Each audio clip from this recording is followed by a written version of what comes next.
Hello, and welcome, ladies and gentlemen of the internet. My name is Mark, and welcome to another episode of the Rogue-a-thon, the series where I play roguelikes from my Steam library, while also talking about the design. First, I'll be playing through a run, explaining the game's concepts and mechanics, and then I'll give my thoughts on the game's overall design. If you want to see more gameplay, make sure to check out the streams live where I play more runs after talking about the game. This is episode 84, and we're taking a look at Halls of Torment. Now, Halls of Torment is another classic vampire survivor clone, aka bullet heaven, aka what I like to call horde likes. So I've been playing a lot of them in the last few months because they're pretty easy to do, and there's a lot of people that are taking advantage of it to release a lot of these games. Most of them are not super interesting, but Halls of Torment has been one of them that I've been actually quite excited to check out because I've been hearing quite a few things about it. And for a lot of people, it was actually their first vampire survivor clone-ish game. Now, don't think that this is like, I'm saying this in a way that it actually looks old because of the graphics. No, this is not a very old game. In fact, it's super recent. But I don't know why. I think the reason why I've heard a lot of people saying this was their first game is I think that from what I've seen, it has actually helped introduce a lot of people to the genre. For many different reasons, I would say. But in any case, I've heard a lot about it, and I've been quite excited to check it out myself. And I've played 20 hours or so, quite a bit, maybe less. Now, we are looking at the game on its open beta currently, because there's an upcoming update that should be arriving, and I've heard pretty good things about it, but also because I've had a lot of small issues with the game that I was hoping was going to be fixed in the current open beta. I will not spoil whether that's the case or not. You shall see very soon. Anyway, so let's take a look at this game. I don't think I need to explain what a horde-like is, or a bullet heaven. I still don't like the name bullet heaven, but I'll give the basics. So you're going to start off, first of all, by picking a character. I'm going to do something that is reliable and pretty strong. Let's do... Actually, the strongest character is the dual axe Frost Nova guy. So let's pick this guy up first. And so this is your hub world. And in this game, there's a few things you can do out here. You've got your quest log, and all these are different quests, and they're pretty much achievements. But the game really does really depend on these achievements and these quests quite heavily. There's a ton of them, as you can see, a surprising amount. I think there's 500 of them currently, which is really impressive. You've got your level selection. This is if you want to make the levels harder, and you've got your generic roguelite meta progression upgrades to permanently make your characters stronger. Though those are like the basics, right? You see that all over the place. You also have the possibility to upgrade characters specifically by giving them more stats. This is very small increments. So for instance, I can give myself a 1% force. I could give myself a 0.2% regeneration health. These are very, very upgrades. These are not like a thing. And for that matter, you can only collect those pretty much mid to late game. So they're not a huge... these are all the items which we'll get to in a moment. We've got the potion guy. Bit of a weird line, personally. I'll get to that later. But basically, you have to find plants throughout levels, and from finding plants, you'll be able to create potions, which can help throughout your runs. Now, the most interesting aspect of this hub area for me are the actual items. Now, this is similar to another game. I think it's Death Must Die, which I've talked about quite a bit previously, and it's a game that I've had a lot of issues with, mostly because of the way that they implement something pretty unique with their equipment system, but I thought it was not done very, very well. I thought that in that other game, all the equipments were pretty boring. Now, this game also has equipment, and you can have your helmet, 2 rings, all that stuff, but in this game, the equipment is really unique and pretty interesting. Gain a charge, and then after a charge, you decrease, blah, blah, blah. Hitting burning enemies with physical attacks has the 10% chance to shoot like a spark, which can then synergize with sparking effects, or making your summons really, really, really strong, or bonus for the amount of enemies in your pickup range. So a lot of these things are really unique. I think in this game, the items are much more interesting, which is great. That has been a lot of fun to play with. So let's just get things started pretty quickly. This is the Northman, who has a dual axe, performs alternate attacks with one of 2 axes, but more importantly, does a Frost Nova after hitting enough enemies. After I hit 250 enemies, I do a Frost Nova. Now, that might look like a big number. No, it is not a big number. We will be proccing that Frost Nova every, like, 0.5 seconds. That's how crazy this game is gonna get if we do things correctly. So this character is much more on the, like, attack speed and frost stuff. So obviously we're looking for attack speed and frost synergy items, which luckily enough, this game really gives a lot of opportunities to play around with that. So for instance, we have the helmet here that gives 10% frost chance with your melee attacks, and every 3 seconds, frost breath, 30% chance to apply frost. That sounds pretty cool. We can look at our amulets to see if there's anything unique here. No. On hit with main weapon, burn, spark, and frost gains a 2% chance of applying their own stack again. And since we're doing frost, that's pretty good. In terms of our rings, I don't think there's actually much that really synergizes. I think I have the, change weapon type to ice and plus 15 base damage. Sure, whatever. And then we just have a normal, like, more defense, more health, more attack speed because attack speed is really good, and some more movement speed because we've got to move fast. Baby. It's cool. We're gonna pick a level here. Which level shall we pick? Let's do Ice Zone. It is Frozen Depth. Ice Zone for an ice build. Sounds good. All right, so this is your generic Vampire Survivor clone once again. So here's our character. You can see our attacks are pretty fast, and you can see our little frost breath from our helmet activates every now and then. Now, we start with a pretty cool book here. You only get this book if you've played this game quite a bit, and which lets us pick our first ability, whichever one we want, which usually you can't.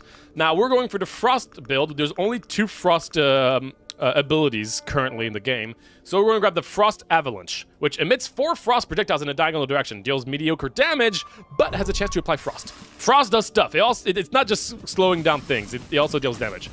Now, one thing you're going to note about this game is that you gain levels very, very, very fast. Now, this is one level I gained. And just like most of these games, a lot of the level ups are just going to be generic number adjustments. More force, more critical bonus, more movement speed, more damage. All that good stuff. We're going to go for movement speed. Now, again, I am not going to be spending a lot of time on these because of how fast we're gaining levels, as you can see. It doesn't slow down that much later on. Let's get some crit chance. Let's get some pickup range. This is pickup for getting those gems. The gems is what we need to level up, of course. Let's get some attack speed. Now, at the beginning, you only get very, very generic things, but once you get to level 5, you're going to find some more interesting level up options, such as plus 10 regeneration and plus 10 defense. That's pretty cool. It's like a more powerful thing you can only get at level 5. It's a little specific, but I don't need to go defensive because I know this. I know what we're going to be building. So let's go for more attack speed because we're trying to proc that Frost Nova very often. I still don't want that. Let's move on. Okay, cool. We got some good stuff here. Frost damage and plus 10% damage on ice. So yeah, we're going for all frost. So let's do that. That sounds like a fun little thingy McJiggles. The music in this game slaps. Yeah, the music's pretty good. I haven't really fully been going crazy over it, but I will say that it has a really good vibe. I think it fits the game very well. Let's give ourselves more range and attack speed on our main weapons. And you feel like it gets a bit repetitive faster than with other roguelikes though. Well, I'm gonna get into the things I like a lot about this game and the things that not as much of a fan of. We're gonna upgrade our ability. One thing that's pretty nice in this game is that once you get an ability, you can actually upgrade those abilities with unique number adjustment things, so they're not super interesting, but still unique attributes. And we want to try to get that to level 3 because then we're going to be able to actually transform it into a better ability. Do I think this game gets more boring than a lot of other games of this genre? So I've played a bajillion of these games. I'm actually considering making a full video on this genre, and I would say that one of the really nice things. So it's okay. Gameplay wise, I think here, I do think this game is quite repetitive. One thing I really do enjoy, that's a pretty good one, about this game though, is the achievement system. The fact that you get so many achievements and each achievement actually gets you something makes this game very rewarding. So while the gameplay does feel quite repetitive, one really nice feature about it is that there's a lot to explore and a lot to find in the game. Once you've kind of seen everything, it does get a little repetitive. That is true. But I will say that, honestly, until you've found most of what the game has to offer, the game is really, really fun because of the fact that there's...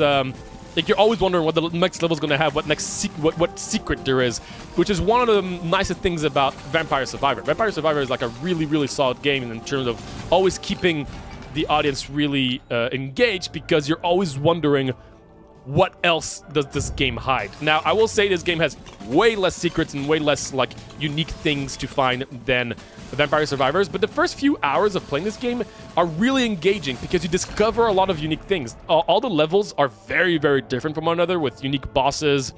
Well, one unique boss each, but like a cool like level design with like a little secret in each one of them. Unfortunately, it's just one secret, but it's still really cool. So I've actually really gotten to enjoy this game quite a bit, much more than I expected. And I think it's mostly thanks to the kind of like exploration feeling of this game as a whole. More frost chance and attack speed. You know what? I'm going to use one of my potions, which allows me to double the effect of one of the selected traits, which is awesome. And that's a really good one, because we want attack speed to try to proc that Frost Nova as much as possible, and we're going to try to go all in on ice things, so we'll do that. As you can see, for anybody who main weapon, let's actually get this. For anybody who plays, like older, like Diablo-esque games, this obviously takes a lot of inspiration from it. I actually really like the overall vibe of the game. I think it looks great. It really, really looks great. Let's reroll this. Let's get multi-strike chance. I'm sure you can guess what that means. A lot of these games have multi-strike. We're currently not doing a lot of damage, but it's only going to get more and stronger. Again, we are playing on easy difficulty because I'm just trying to showcase the game. I'm level 21, so I should be able to find some cool stuff. Multi-strike in area or range and attack speed. Let's do multi-strike in area on my main weapon. I'm actually not going to grab this this thing here yet because... well, it's a bit complicated, but I'm trying to get my Frost Avalanche to level 3. It'll make sense in a bit. Okay, let's get more damage. Crit bonus, sure. Let's get some crit bonus. Why not? This game is great. I played it a lot during early access. I'm looking forward to checking out 1.0. Yeah. So since I've only started playing this game fairly recently, I actually don't know. Ooh, frost damage, and you know what? I'm gonna double that. Frost chance and frost damage. I've only started playing this game fairly recently while I was in France, so I actually don't know how it used to be back then. But as it stands, it's really nice. Frost chance, range, and damage on my Frost Avalanche. Great, now it's level 3, which means I can upgrade it, so I can go here. Now, this is where you can select a new ability, such as the Frost Avalanche. But if one of your abilities is level 3, you can see it has a little arrow, and which means that you can get an upgraded version of this ability, such as ice damage from all avalanche attacks, deals additional lightning-type damage, and has a chance to apply spark on enemies. Okay, that's not the one I was hoping for, but that's interesting. That means I can try to go for some spark synergy. Don't I have one of my items that does that? On hit, main weapon. I thought I had something that does spark thingies. Did I not grab that? I might not have grabbed that. Yeah, I might not have grabbed that, huh? Oh well. Okay, so now our avalanche also does spark. Why not? So that means that we can actually grab some sparky thingies as well. I'll keep that in mind. It's also quite nice to just be playing just a game that I know casually. That's one of the really nice things about a Rogue-a-thon that I always say. Okay, let's grab attack speed, frost damage. Oh, frost chance. Okay, wait, frost. No, it doesn't say. Why don't you just say? Gosh darn it! Give me like my side view on what frost does. Stupid game. I forgot what frost does. It's pretty specific. But I know if you stack it, it does great things and they get slowed down and la-di-da. Let's do a frost chance and attack speed doubling it.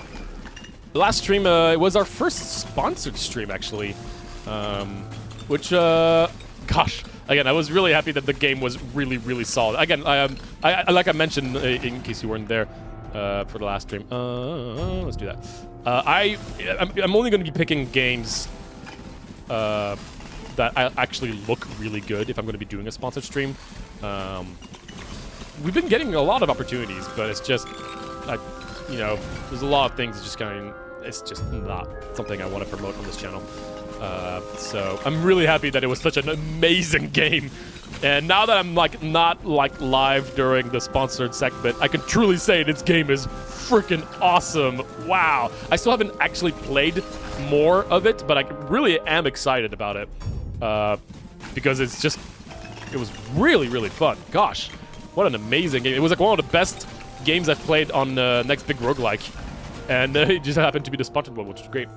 Let's try to get our Frost Avalanche to level 6 so we can get another level up. Also, let's start looking for other abilities. So you can see that there... Oh, we got our first achievement. Let's keep track of all the achievements, by the way, because there's going to be a lot of clicks throughout the stream. And that's doing like a very easy level that I've already done a million times with a character that I've played with a lot. So we're going to keep track of all these achievements for all the clicks for the cookie clicker people. But yeah, so we're gonna be taking a look at like I'm excited to get more into like the mid to late game portions of this game, because surprisingly I would say this game has a lot in compared to most horde likes. Okay, we did not get the stuff we were looking for, but we can try to grab the Kugel Blitz, which is fires a slow-moving ball of electricity towards a random enemy. It emits electric shockwaves in irregular intervals that damage enemies, which can also give Spark, which is one of the things that we can do as well, right? Spark deals 100 damage per stack applied to the enemy each tick. Each stack decreases the tick time by 1. Each time Sparks ticks, it reduces by 1 stack. Got it, sure, whatever. So now we're going to have a little ball of lightning. Let's see it. There it is. Woo, look at it go. We're going to upgrade that to levels 3 as well, so we can try to get another upgrade. Okay, so let's talk about a few like specific things here. So, and you can see, mechanically, well, gameplay-wise, there's not much to do, which is to be expected in these games. Most of these games, horde like, where is everybody? Is everybody just scared of my build already? There we go. We got some bears. Most of these games, they usually are very limited to mostly just movement. And that's about it. Some games just have movement and nothing else. Other games have movement, but you can also aim. Other games you can movement, you can also aim, and you can also choose when to use your abilities. And some games will have dashes. Now, in this game, we have the semi-limited version of it all, which is that we just have the movement, but we can also aim for certain abilities, not all abilities, mostly your main weapon ability, as you can see here. So that's pretty much like all that's going for us here. Okay, I'm gonna kill this guy, and I think he's gonna drop some equipment. Nope, another one of those. Okay, another spark thing. I mean, I really went for. I really am trying to go more for frost stuff, but there's not many frost things I can do. So let's grab another lightning strike. Strikes random enemies with lightning and stuns enemies surrounding the target. Hit enemies get inflicted with spark. Maybe some of these upgrades actually come with like frost things, but I don't know. Our ball of lightning went to level 3, which is nice. That means we can now upgrade it, which is quite nice when we find one of those thingy McJiggles. That's over there. But yeah, so gameplay, it's pretty straightforward, as you can see. I mean, you know, that's how most of these games are. What's important for these games is usually, first of all, how nice the movement feels. I think it's pretty important for the movement to feel good, even though, you know, you might say it's really straightforward. You just literally just left, right, up, down, right?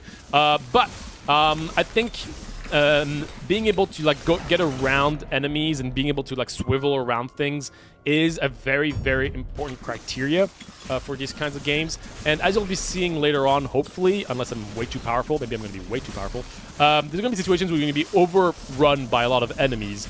And just being able to just get around them very, very fluidly is one of the nicer things about these kinds of games. Additionally, cast Chain Lightning while moving past enemies. Sure, we'll do that. Which is one of the reasons why I think Brotato is probably the best of its genre. Like Potato, like you can really see everything very, very clearly. You can just and you can run between enemies, and the gameplay of Potato is really fast. I'm thinking of doing more Potato actually for another Rogue-a-thon, because it just got a huge DLC update, and I've been playing it a lot in the open beta.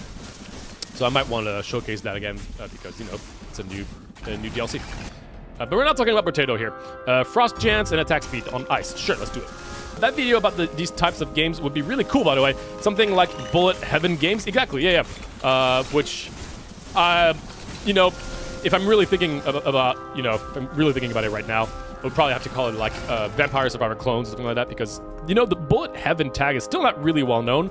And that's why I'm still trying to push the people of the internet to not call it Bullet Heaven, because I don't think it's a good name. I think it should be Horde-like. It's a Horde-like, people. It's like a roguelike, but it's just hordes of enemies. So I'll keep saying Horde-like until some other people start using that term. I think it's a much better term than Bullet Heaven. Because these games don't have a lot of... Look, there's no bullets right now, right? A lot of these games don't have bullets. It's not really a bullet hell experience. So I don't think it's accurate. You got a big dragon here. That dragon is fun.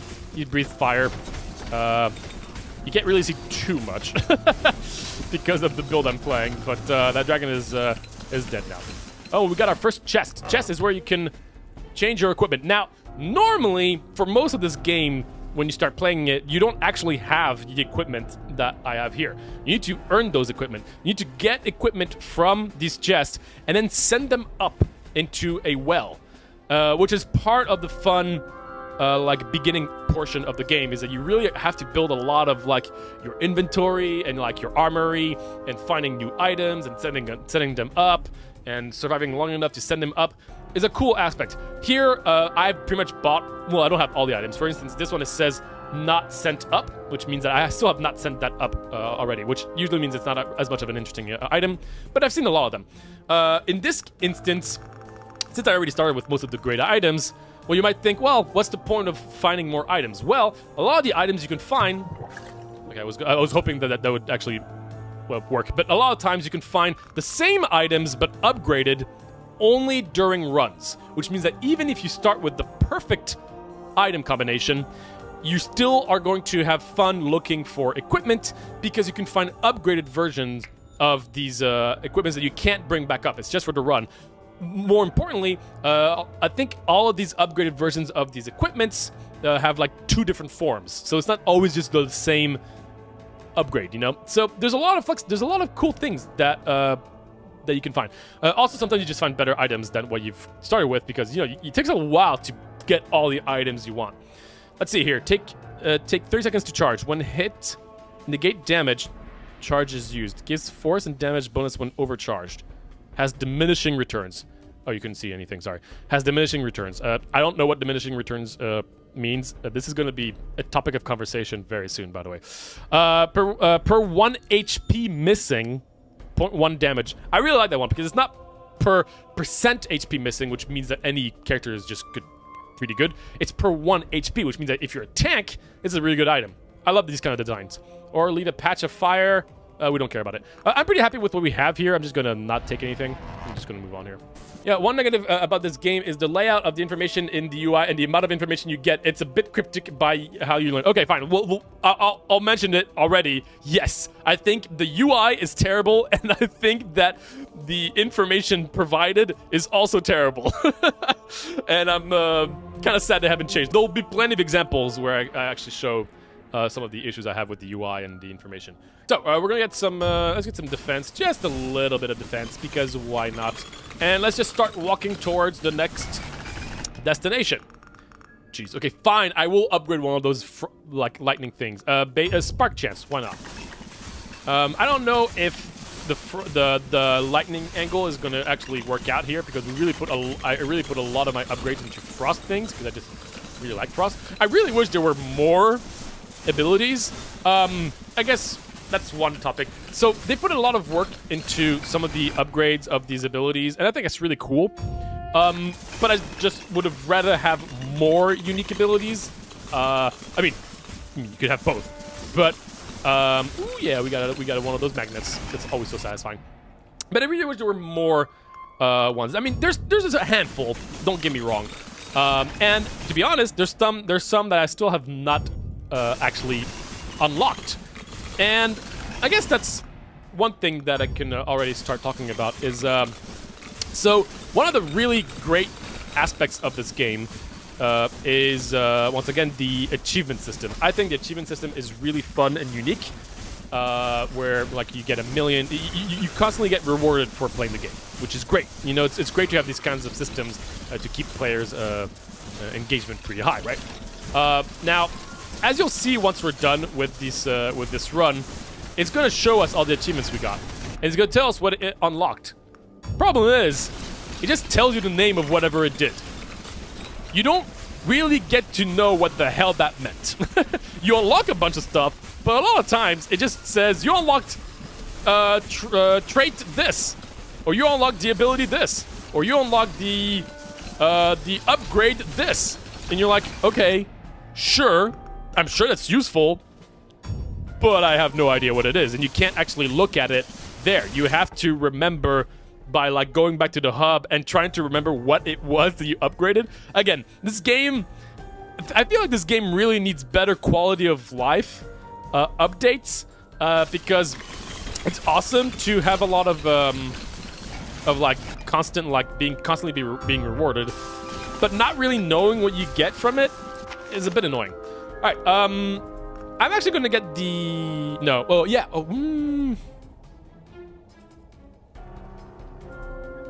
Okay, I'm going to get the Spirit Warrior just because, I mean, I could get the Static Attraction, but I'm always guaranteed to find an upgrade, so might as well try to get an ability that I know is harder to find if I like it.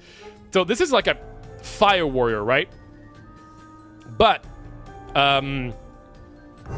I can upgrade it later on into doing frost damage if I find the right upgrade, which I think I can find at level 50, which is already the case, so hopefully it will give me a prompt to say that all my summons now do frost damage, which would be great.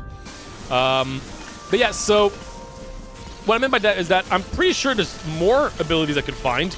I just don't know, because it's kind of hard to really know how many abilities I haven't found yet. I mean, I could look at all the crazy amount of the achievement list that I showed, but it's kind of hard to know. I kind of wish like you could see locked. You know, like a lot of games have like a locked thing, right? You can see, ooh, there's like 25 abilities. I just have missed one. By the way, there's a little thingy. With his cold, beating heart removed, all that remained. Yes. Great, we got the lightning or the fire version. I'm looking for the frost version.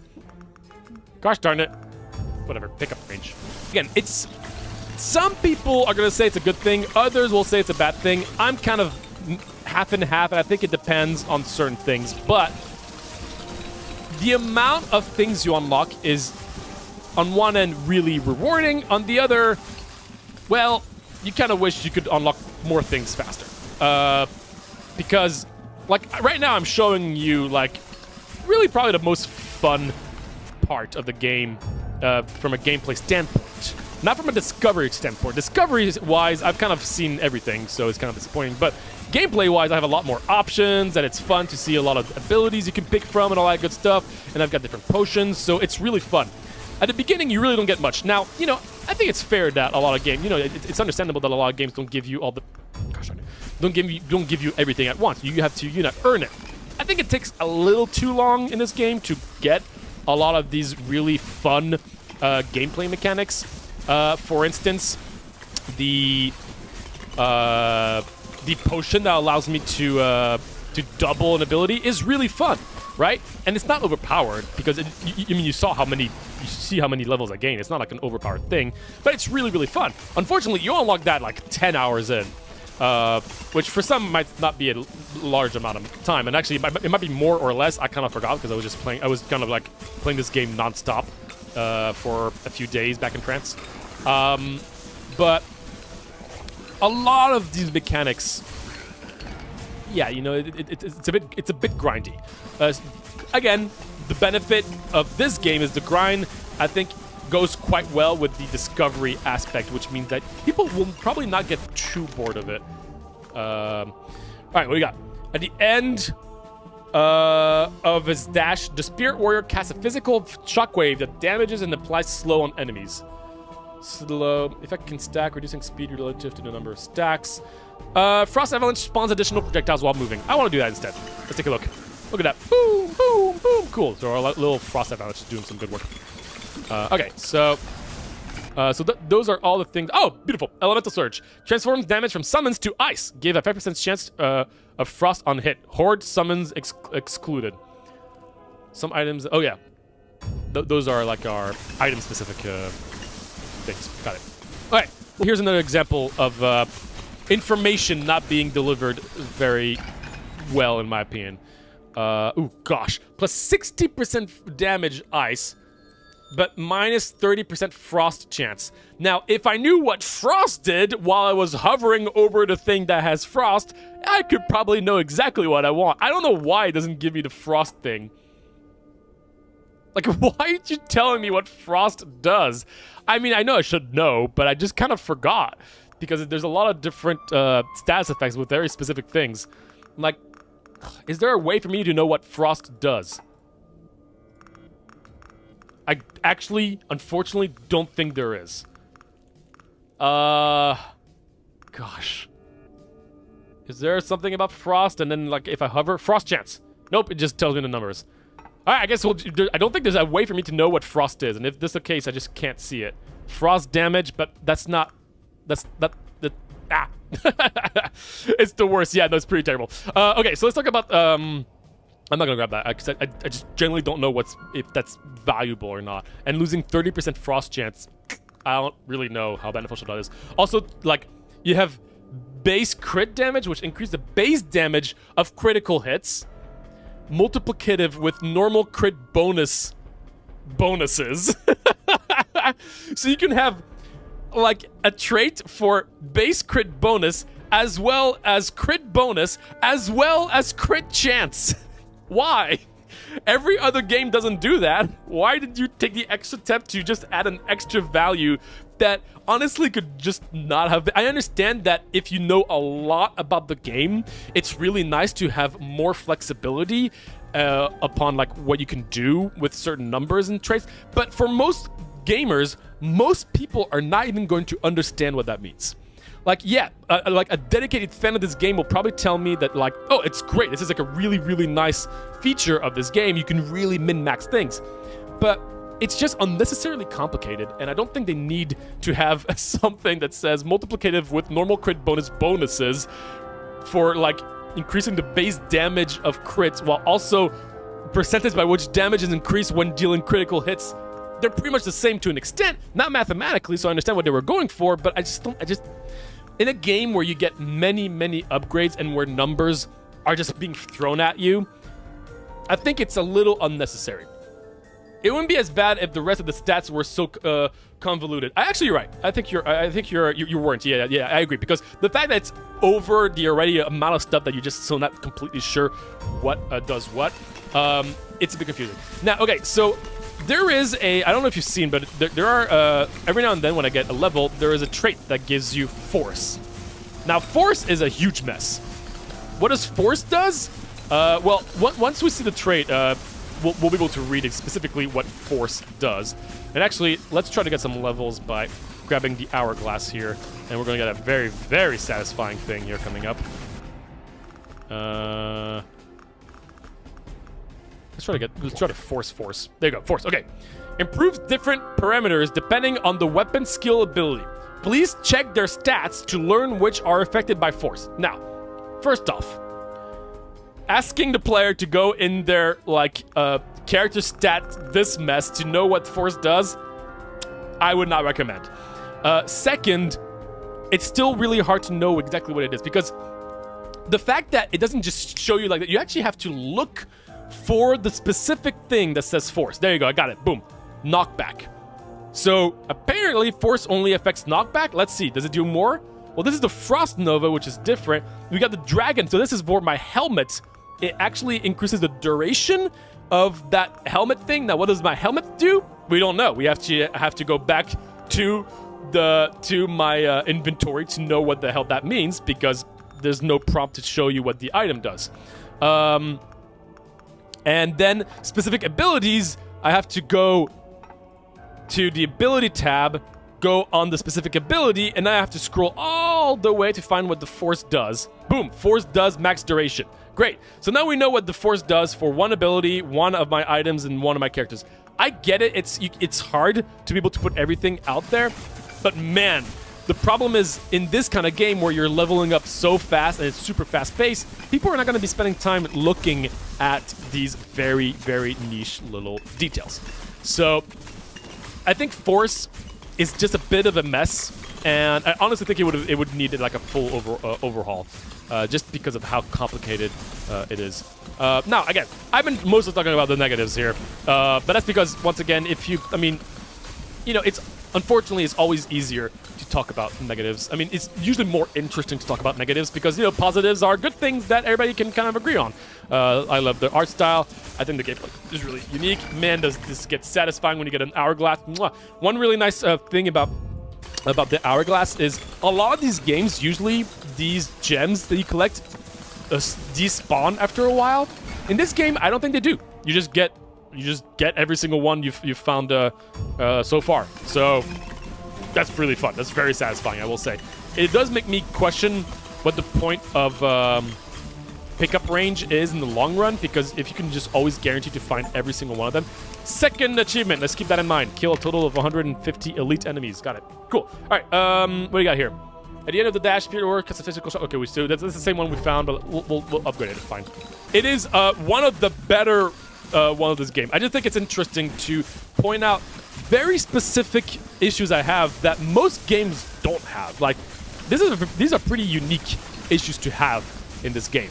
And again, I can't stress enough how enjoyable the beginning of this game is. Even though I did talk about a problem I had with it, it is so enjoyable to get started with this game and discovering all the new maps. And you saw there was a little like it was a little secret thing with like a little book. It actually doesn't get more than that. It doesn't go deeper than that. I kind of wish it did. I thought it was taking like a Vampire Survivor angle where there's like a million secrets you can constantly find. Not really in this game, although we got the Hellstorm. Generate glacial satellite that spins and grows stronger. Once you move, they come crashing down. That's a very interesting one because like you actually have to like work around this. Like you can see those things like moving around, and then I have to drop it whenever I want and stop moving, and boom, they drop it. You do a lot of damage. It's a bit of a weird mechanic in a game where you're constantly just not really focused on what you do, but I think it's cool that there's an ability that kind of forces you to actually pay attention. There's another ability that's like that I think is only in the current beta, which does show that I think they're trying to implement more abilities that actually, kind of force players to adapt and to, play with certain things, which I might grab later on, but we'll see.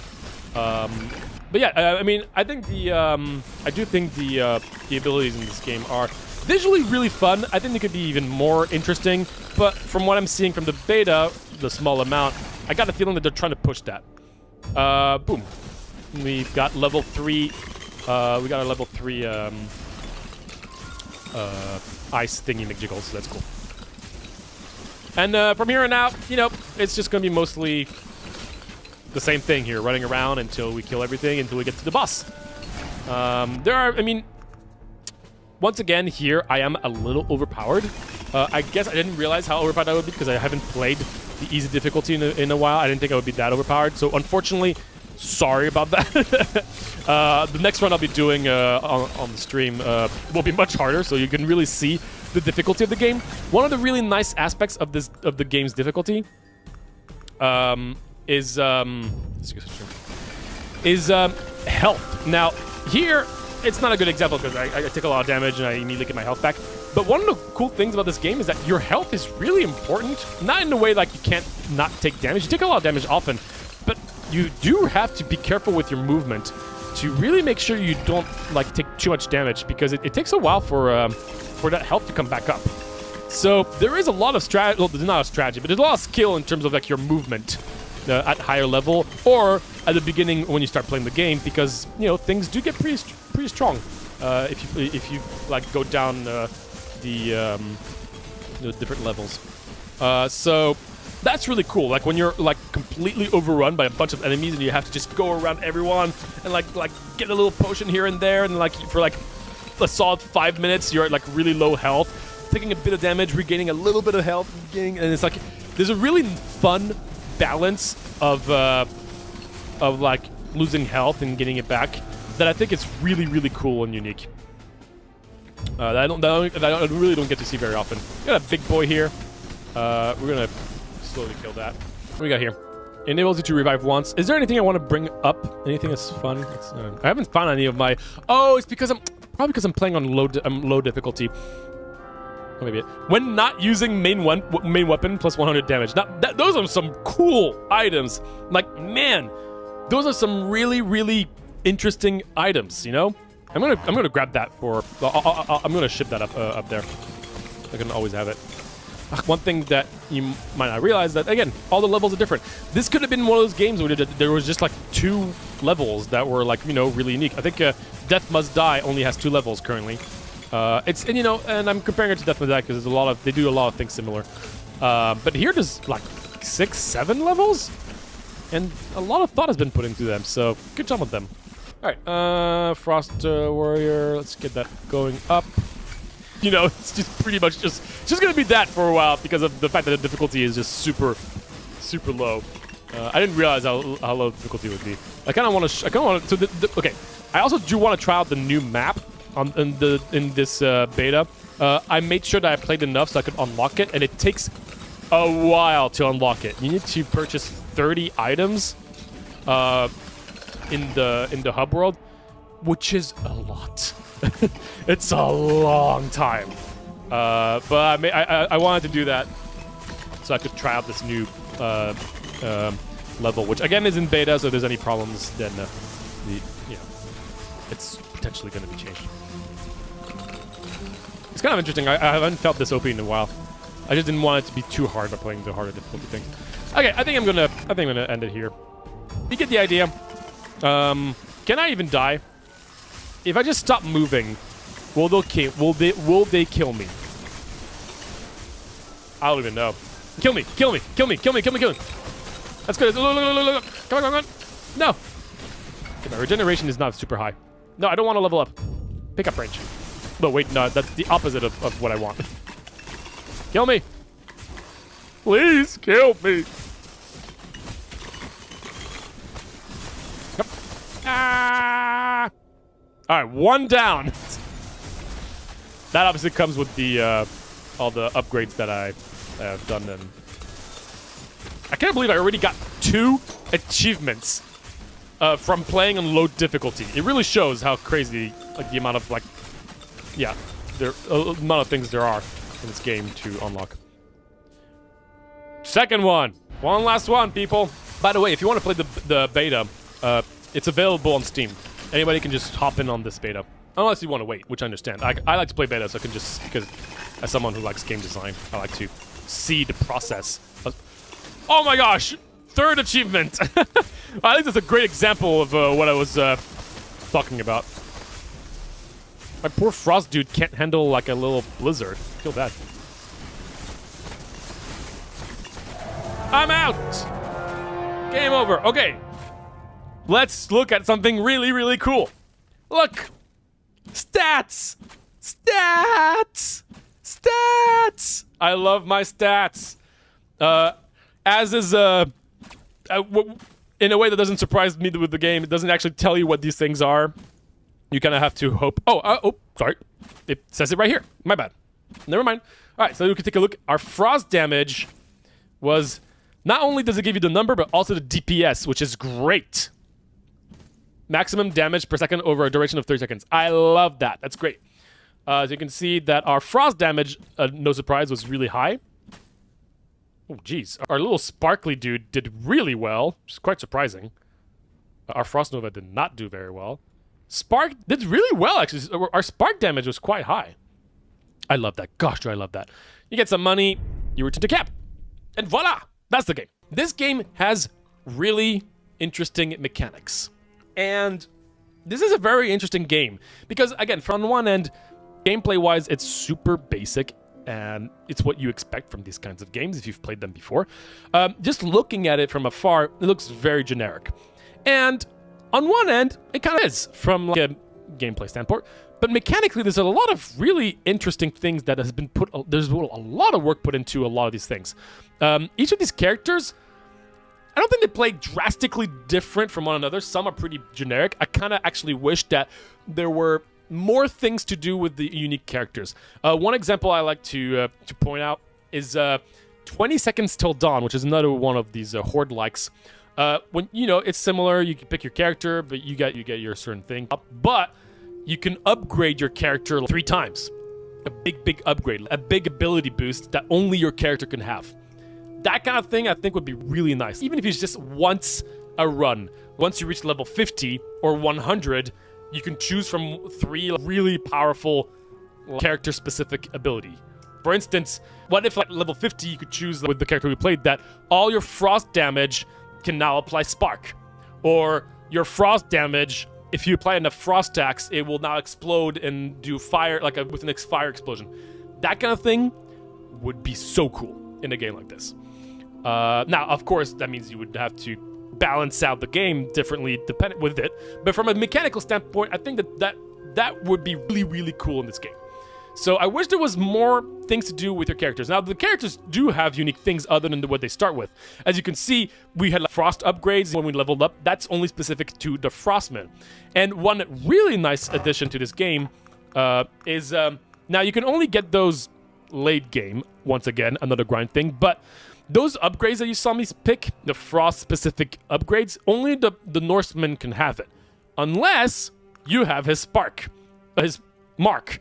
So I can give this mark to any character, and then they will also find the Northman-specific upgrades. Now, once again, those upgrades are only number adjustment upgrades, which, again, that's not everything. When I talked about the level 50 and level 100, I want mechanical changes, right? That's what I think this game would really benefit from.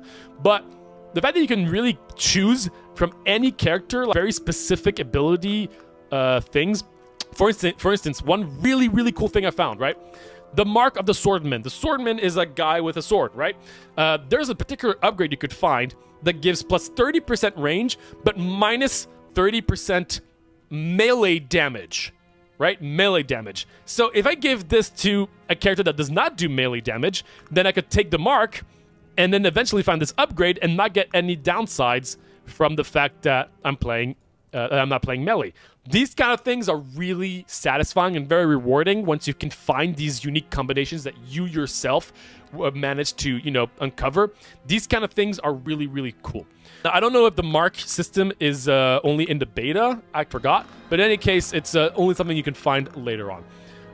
So there's a really unique mechanics. And again, man, Death Must Die should really look at this game in terms of how to make equipment interesting. Even the ones that are number adjustment items, the number adjustment is so massive that it actually is interesting. It's not like 1% movement speed and 5% damage and 10% armor. No, if you want movement speed, these are your shoes. If you want attack speed, these are your gloves. It's such a big number that it actually feels like more than just random little number adjustments. So I think the item selection, the equipment stuff is really awesome in this game, and massive thumbs up on that end. Again, the character selection, I think there could be a little bit more interesting, but there are some pretty cool, unique characters. Could be a little bit more interesting.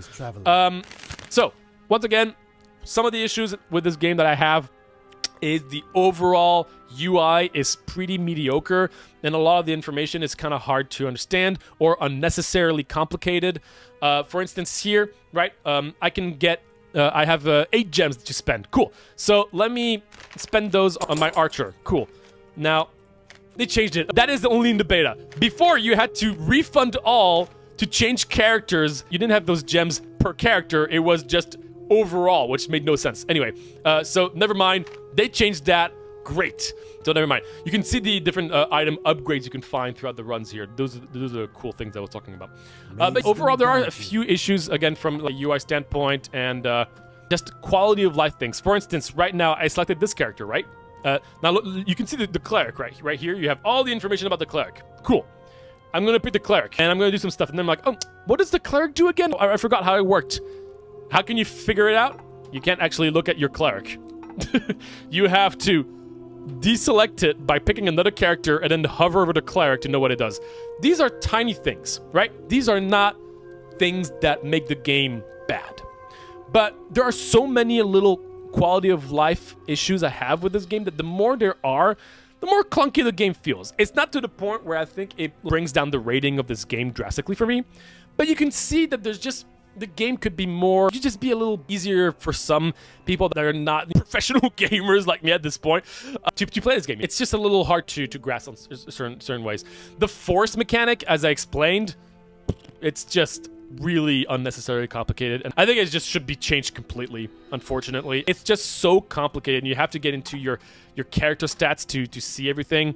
The fact that I had no idea how to look up what frost did, you know, frost chance, I tried, I couldn't figure it out. So yeah, those are honestly most of my biggest issues, is just quality of life and the UI.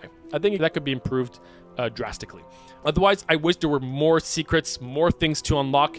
I did, again, in this beta, they did add a new like quest, right? So where I had to spend, where I had to buy 30 items, and then this opened up, and it was a really cool. It was actually a really cool quest where you find this guy. He sells you items, and he starts off poor, and he has bad clothes and everything. And the more you buy things, the more he gets wealthier and wealthier, to the point where he has a nice hat and a cape. And he's like, welcome.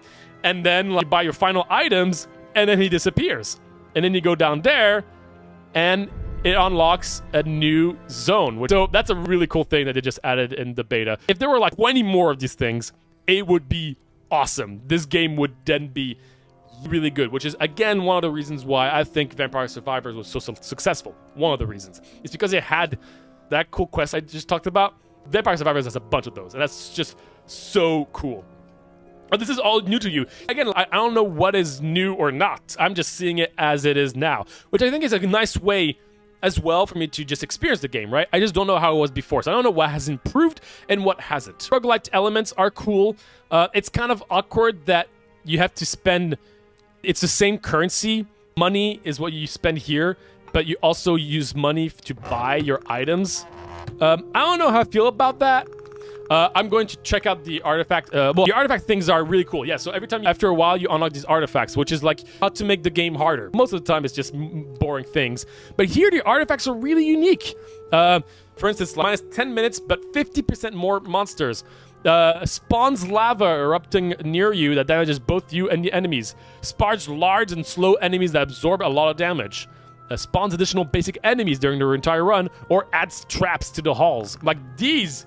That's how you make scaling. And every time you select one, you can see the overall stats of the enemies get harder. That's usually how I play the game currently, is much harder by adding all these artifacts. I wish there were more artifacts, and as you can see, it looks like they're going to be adding a lot more. But currently, there's only these, I think, unless in the beta they've added more. This is the same thing pretty much, but without the difficulty. And then once again, the ridiculous amount of achievement. Now, I really wish that it would be easier to know what all these things unlock, and I don't even know how they could do this, but with the amount of things there are here, you get lost, right? There are just a shrimp ton of these, and all of them unlock specific things, right? We're going to be getting so many achievements. So overall, this game is really solid, very fun. There really feels like there's an early, mid, and late game, and every stage of it is really interesting in its own way. The beginning is a bunch of discovery, and you're just seeing all these new things, new characters, new maps, and you find a unique secret, new bosses, you unlock new NPCs to unlock more things. Mid-game is more the grindy area where you've unlocked everything, you kind of just want to get all your potion things and all the stuff, and sure. And then the late game is kind of fun because you try to maximize everything, but try to do the hardest difficulty while unlocking everything and doing the more late game quest that clearly they want to make sure that people that have played the game a lot do also get things, as opposed to just only the newcomers discovering all these things. The vault takes forever to unlock, so I'm really excited to try the vault knowing that it's a late game thing. That's really fun.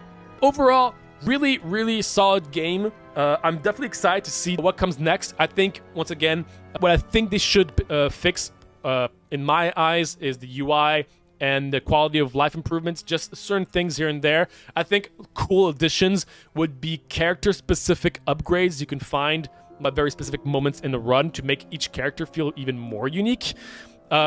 More maps and more secrets within the maps. I think a lot of the maps do get a little boring because there's not much to explore. One thing that Death Must Die does really nicely is that each of the maps have a lot of unique events that you can find. Here, there's not much to find, and I think that the fact that the runs are quite long, right, 20 to 30 minute long run, and there's not much to find in the run, I think you can make the level design a bit more interesting, having a little bit more to find. But other than that, super cool ability system. I like the little upgrades. I think the fact that you level up a lot and that the number adjustments are cool and well done, I would say. I think if for a Vampire Survivor clone, a Bullet Heaven, a Horde-like, I think this is one of the better ones. And again, the visuals and the music are also great. If you like the good old Diablo-esque kind of games, then this looks awesome. I love it. Yeah, there's full like voice acting. There's a lot of care put into the world building of this game. So massive thumbs up for this game. If you have any thoughts of yours, feel free to share in the comments below. I always find it interesting to see different point of views of this game. That's about it.